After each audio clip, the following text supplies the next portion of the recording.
Welcome to another one of my GTA 5 mission analysis videos. This time I'm covering the mission starting with friend requests and finishing with the Jewel Store job. And honestly, this is the first portion in the game since the prologue where GTA 5 feels focused, cohesive, and like it's found its tone. And it does that by zeroing the narrative in on the most interesting plot thread, Michael faking his own death. Michael has been the star of the game to this point, despite my quibbles with how rushed certain elements are or how underwhelming the characters are around him. His characterization has been great.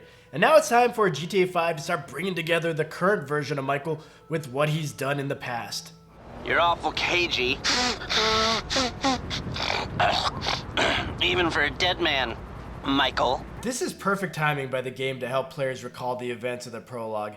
It may have only been like 10 missions since then, but in a game like GTA, that could be like 50 hours of gameplay. So this opening cutscene of friend requests is a good reminder of what's happened. Oh, I know you never mentioned my name.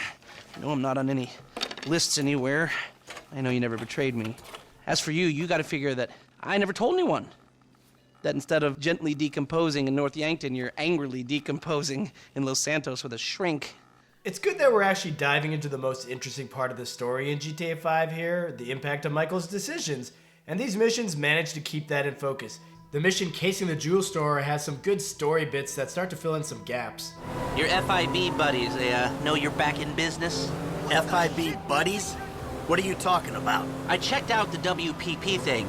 Doesn't look like any WITSEC program I'm aware of. Well, for starters, they don't put witnesses up in multi-million-dollar mansions in Rockford Hills. Well, maybe they thought this would be the best cover. And most witnesses don't transfer five-figure sums into a particular FIB agent's bank account every month.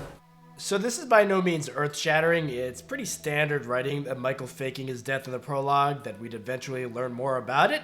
But hearing that he's on the take with the FIB while also beginning the plan for this heist is the jolt this story needed, and seeing Michael act with more purpose is invigorating. Gone is a guy just reacting to family shit with completely over-the-top rage. While that is definitely a great part of Michael's character, I like this more arrogant and suave Michael that's starting to show up here. Michael turning on the fake charm at the jewelry store is a side of his character I wish the game went for more often. Hey, beautiful. I need to pick up a little something for the woman in my life. Well, one of them. Sir, I'm sure we can help you. Tell me about her. What's her taste? Cheap, thank God. This ain't my wife we're talking about. And that smooth-talking criminal is there again to begin the actual heist, though in a different capacity. We've got a store to take. The plan is simple, elegant. Listen to Lester, pay attention to the information he gives you, and we'll all make a buck. Things go bad, you know the drill. This wasn't organized, we don't know each other. We got caught up in a robbery and acted in self-defense. This isn't Michael taking orders to go do some random criminal activity. This is Michael driving a criminal enterprise. It's a substantial departure from what players might expect from a GTA game, and even from what we'd already seen of Michael and Franklin in this game. GTA 5 started fairly traditionally, but over the course of these missions, Rockstar has been gradually building momentum towards this very unique criminal archetype that Michael is now embracing. And the other way things are building momentum is by re-establishing Trevor through incidental dialogue. It's the game's way of setting up his imminent return. You see him at all? After the incident? I kept tabs on him for a while, needed to know that he didn't blame me. Where did they bury him? They buried him? Not as far as I know. He's probably a John Doe then, right? What do you think? OD, shootout, maybe just a car crash, right? Anonymous charred remains on the highway. They only knew what a sick puppy they had on their hands. So this is good in terms of setting up for the player that Trevor is coming, but it makes Michael look stupid. I can buy him being in denial and just hoping Trevor is dead and choosing to believe that because he's an arrogant narcissist who thinks he's the hero of his own story and will come out on top no matter what. But this dialogue is too hyper-specific. Compare that to the much better dialogue in the opening cutscene in the mission right after the heist when Dave Norton shows up at Michael's house. What about Trevor? If that fruitcake realizes, finds out you're alive, you are D-O-N-E fucked! Don't worry about Trevor. Trevor's dead. It's gotta be. See, sometimes less is more. Michael just saying Trevor's dead, gotta be. That sells it. He's in denial. He doesn't want to think about a world where Trevor may not be dead. But when he goes into excruciating detail when he's walking up to scout the top of the jewelry store, that part just feels so forced. It's like fake drama, like, ooh, Michael doesn't know that Trevor's alive and he's coming for him. Oh, that's gonna be crazy. Yeah, I didn't need that. I just like the scene with Dave. But that's a minor issue with the writing around Michael in these missions. Like I said, most of this is really good, and I love that it's Michael's narcissism that sets the next chain of events in motion. That even if he chooses to pull the heist the smart way, he still botches things by letting his pride and his flair for the dramatic get the better of him. You forget 1,000 things every day, pal. Make sure this is one of them. For those of you who don't remember, we heard this line in the prologue. I saw your face, I'll remember you. You get 1,000 things every day. How about you make sure this is one of them? And who hears this? Trevor. And I'll save that for my next video when I talk about Trevor's introduction, but this is a key moment. But another key here is, look who's also in the room with Dave Norton and Mike. It's Franklin. And I use the word key very liberally here because Franklin hardly impacts the story during these missions. Sure, he takes part in the heist, and we control him for a portion of it, and Michael invites him to his house afterwards, but his part in the story is actually minimal. And thank God for that. The earlier Franklin-centric missions are some of the worst in my opinion, because Rockstar rushed through his development, and he never seems to react naturally to the events around him. Events like an unknown authority figure just walking into his and Michael's conversation after the heist. Lester's offloading the gems. He knows a guy. Get us 50 cents on the dollar. The whole job. Everything about it. Anyone who knows your file, what is wrong with you? Davey! Long time no see. And what about Trevor? If that fruitcake realizes, finds out you're alive? Okay, we don't need to actually play this audio again. I already played it earlier. But the point here is, look at Franklin's face. What is this? Is he responding? Did he actually hear anything? Is Franklin actually deaf? I don't know. This scene would have worked a lot better for me if Franklin had any sort of reaction to Dave Norton being in the room. He knows a guy. Get us 50 cents on the dollar. The whole job. Everything about it. Anyone who knows your file, what is wrong with you? And what about Trevor? If that fruitcake realizes, finds out you're alive, you are D-O-N-E fucked. I slapped that together in about 5 minutes, and not to toot my own horn, but my God, that's so much better than what we actually see. Sure, it doesn't make any sense, but at least Franklin doesn't look like he's in school and afraid to raise his hand and ask a question. And it's not like Dave Norton is acting any more naturally than Franklin. I mean, what kind of corrupt government agent just waltzes into a house without checking for witnesses and then squeezes in next to the witness, close enough for him to analyze the texture of his thigh in as much detail as I am with these missions? That's why this video started with me talking all about the characters and story from a high level. Now I'm going to dive into the missions themselves, starting with Friend Request. And this is the only mission from this batch that falls prey to GTA 5's major issue, its tone. Like, the opening cutscene gets things off to a strong start, with Michael coming to Lester for help, and then we get this subtle bit that shows just how scared Lester is of him. I haven't been a good friend for you, Lester. I know that. And you're gonna make it up to me by doing whatever I ask. Or rather, I mean, I need something done, you need to know something, so why not help each other? But like so often in the game, the tension is completely flushed down the toilet when the script just changes gears very awkwardly. Since you put it like that. Hey, shut up a minute. I'm getting an iFind alert. That little college boy sack of shit, phony fuck. Who? Jay Norris? Yes, that fuck is a lying bastard. I've read his fucking emails. He's a fucking cheat. I heard him say that he saved America. What, by outsourcing all the jobs? By selling us little bits of plastic restricted access shit? Well, now it's payback time, you lying turd. I get that GTA has always been about satire, and Facebook absolutely had to be satired in GTA 5. But in my opinion, the game never strikes the right balance with how to bounce back and forth between the serious story and the silly satire. And while the rest of the missions I'm talking about in this video do a good job of honing in on that story, Friend Request is an egregious exception. Like, the entire thing feels disconnected from the reality of the story, and it doesn't utilize its characters correctly.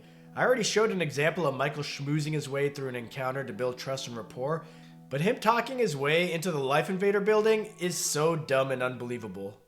Wait a minute. Do I know you? Yeah, I think so. IT temp, right? Yeah. You know, you gotta do something for me. You gotta put it in a ticket. Once inside, it's more satire overload, and some of it is funny, like this scene. But when you combine this with that first conversation with Ricky, and then Ricky air guitaring, and then this lady complaining about hemp milk, and then that keynote by Jay Norris, and then the god-awful pop-up blocker sequence for Ricky and clearing up all that crap off his computer, This mission is such a chore to play. If you're gonna go full-blown satire with minimal story, make this a Strangers or Freaks mission, or make it actually fun. The entire mission is just walking around. The most gameplay you get is that stupid pop-up blocker. And that keynote address, I wish the satire had been more restrained before, because it's actually pretty good. We have one of the youngest workforces in the world. An average age of only 14.4 years. That's not just impressive, it's revolutionary! And it's got a darkly twisted and creative ending that almost makes it all worth it. I think someone's trying to talk with me. Hello? Oh! Get security! Oh, Jesus! Whoa! No. Whoa!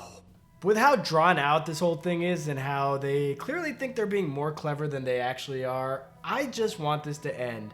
It's almost like when Jay Norris picks up that phone call from Michael and gets his head blown up. I kind of wish that just happened to me while playing this mission. Hello? Whoa! Well, just like Michael, I'm back from the dead, and thankfully that explosion blew most of the complaints out of my brain because the rest of this is going to be pretty clear sailing. The Good Husband is a quick optional mission where Michael gets a call from his wife with something of an emergency. The Dieter Sachs store detective. There's been a misunderstanding. I need you to help clear it up. In a neat touch, you can opt to not help her out, though I don't actually know exactly what happens if you don't. I think Michael just loses some money to pay Amanda's fine or something. But anyway, the mission consists of just getting into this patrol car that Amanda is sitting in and losing the cops. There's not much creativity at play here because this is a freeform mission and isn't as scripted as a standard mission. This sounds like a great idea for those of us who don't like how you get railroaded around in most missions, but in practice, it's kinda clunky. Shit! They're still on us! Don't worry. I know what I'm doing. The cops are still after us! I'm on top of it. They're coming, Michael! Don't worry. I know what I'm doing. Get us out of here! I'm on top of it. Wow, that repeated dialogue is like the most nuanced look at Michael and his family's relationship in this game. This mission tries to make the emotions resonate, but to get to one line of good dialogue from Amanda, you have to brace yourself against a barrage of obnoxious arguing. Really? My spending habits? I've seen your day trader account. Oh, hey. That's private. I swear, password protection, it ain't even sacred no more. Give it up. You pissed our savings down the toilet. Really? Our savings? Yeah, our savings. I gave up everything to start this life with you, you selfish shit. Well, you're both selfish shits, because I gave up 30 seconds of my life to get one good line from Amanda. Let's move on to casing the Jewel Store. This is an interesting mission because its quality hinges on its tone and atmosphere. Gameplay-wise, it's as straightforward as Friend Request was, but it just feels way more immersive and intense. Taking pictures of the vents and security features in the jewelry store, it feels like the start of a crime caper, which is what Rockstar was probably going for here, so that works. And once we get back to Lester's safe house, we get our first introduction to how we can decide what method we want to undertake for the heist. It's a cool way to give the player some agency to take on these missions the way they want, and it's a reason to play the missions again.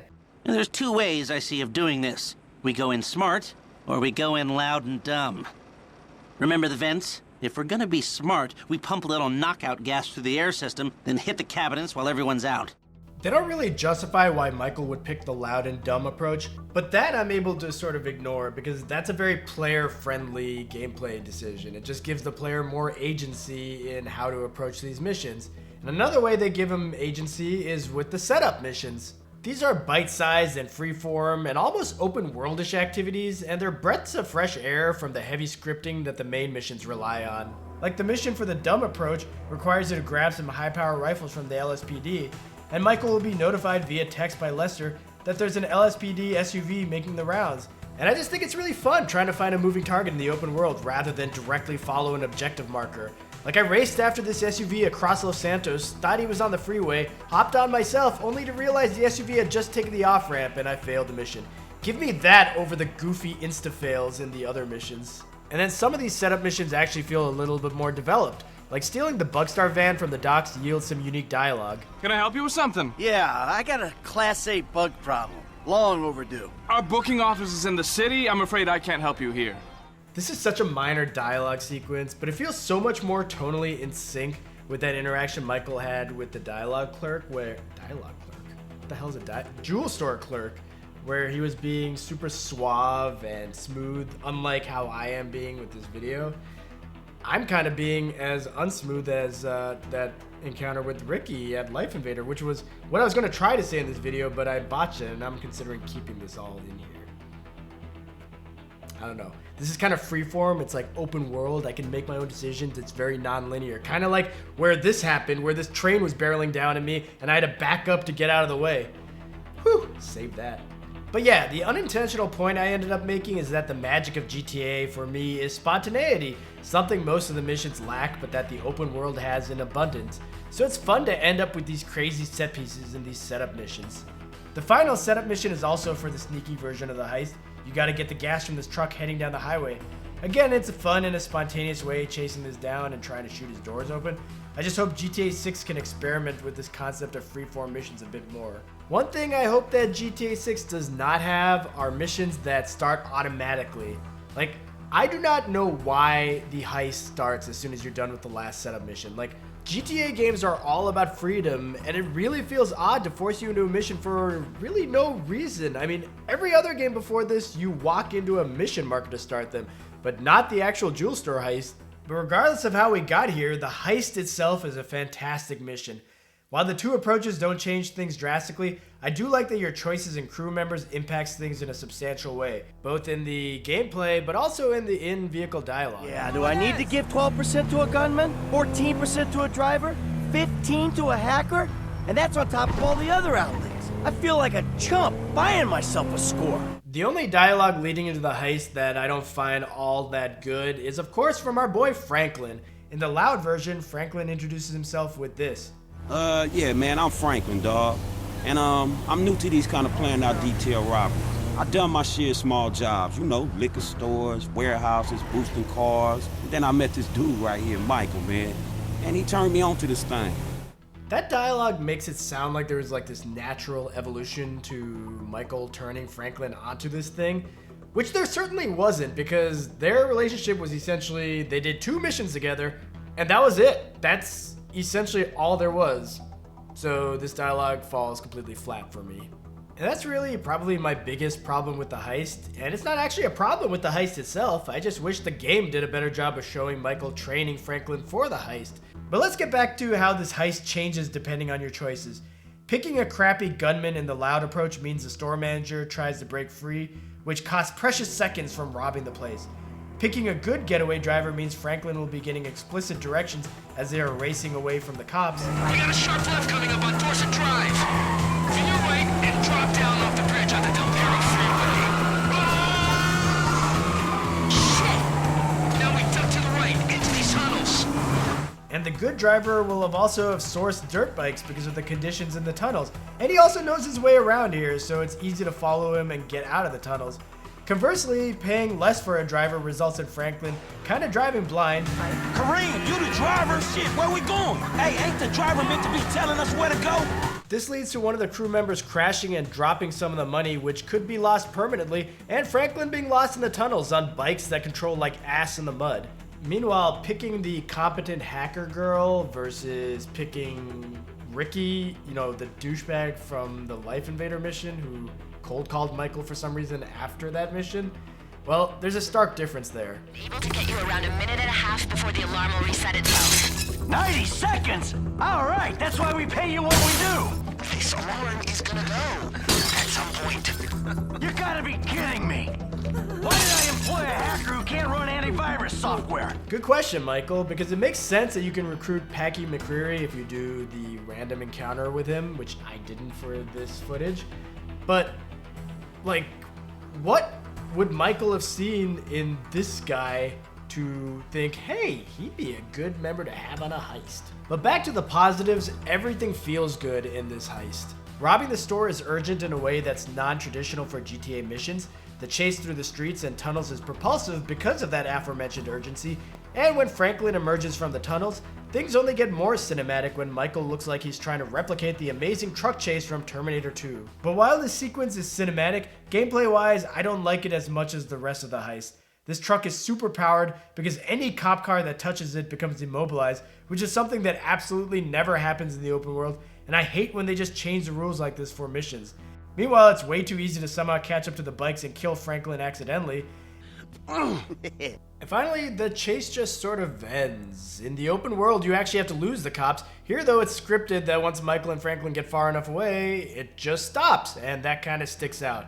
But those minor complaints don't change the fact that this heist puts a bow on a solid set of missions that finally show GTA 5 focusing on the essentials, namely intense gameplay and a cohesive story.